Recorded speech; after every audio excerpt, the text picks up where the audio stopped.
Hi hello welcome to Shiva studios. పశ్చిమాసియాలో యుద్ధ మేఘాలు కమ్ముకున్నాయి.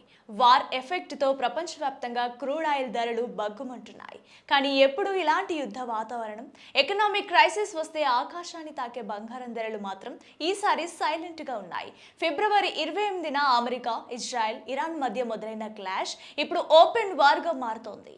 ఇరాన్ న్యూక్లియర్ వెపన్స్ అభివృద్ధి చేయకుండా ఆపేందుకు అమెరికా, ఇజ్రాయెల్ ఎప్పటి నుంచో ప్రయత్నిస్తున్నాయి. ఈ నేపథ్యంలో జరిగిన దాడుల్లో ఇరాన్ సుప్రీం లీడర్ ఖమీని మరణించినట్లు వస్తున్న రిపోర్ట్స్ టెన్షన్ ను పీక్స్ కు చేర్చాయి. ఈ మంటలు Saudi Arabia, Lebanon, Iraq, UAE వరకు వ్యాపించాయి. దీని ప్రభావం నేరుగా క్రూడ్ ఆయిల్ పై పడింది. మరి గోల్డ్ మాట ఏంటి? సాధారణంగా యుద్ధాలు వస్తే ఇన్వెస్టర్లు అంతా సేఫ్ హెవెన్ అయిన బంగారం వైపు పరుగులు తీస్తారు.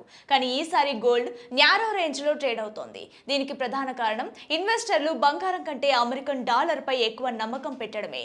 దీంతో డాలర్ వాల్యూ స్ట్రాంగ్ అయింది. మరోవైపు ఈ టెన్షన్స్ వల్ల ద్రవ్యోల్బణం పెరుగుతుందనే అంచనాలతో అమెరికా ఫెడరల్ రిజర్వ్ వడ్డీ రేట్లను తగ్గించకుండా ఎక్కువగానే ఉంచే ఆలోచనలో ఉంది. ఒకవైపు స్ట్రాంగ్ డాలర్, మరోవైపు హై ఇంట్రెస్ట్ రేట్స్, ఈ రెండింటి ప్రెషర్ వల్లే గోల్డ్ ర్యాలీ ఆగిపోయింది. మరి రాబోయే రోజుల్లో ఈ వార్ వల్ల ఎకనామీ హై ఇంకెలాంటి ప్రభావం పడుతుందని మీరు భావిస్తున్నారు? మీ అభిప్రాయాన్ని కింద కామెంట్ చేయండి.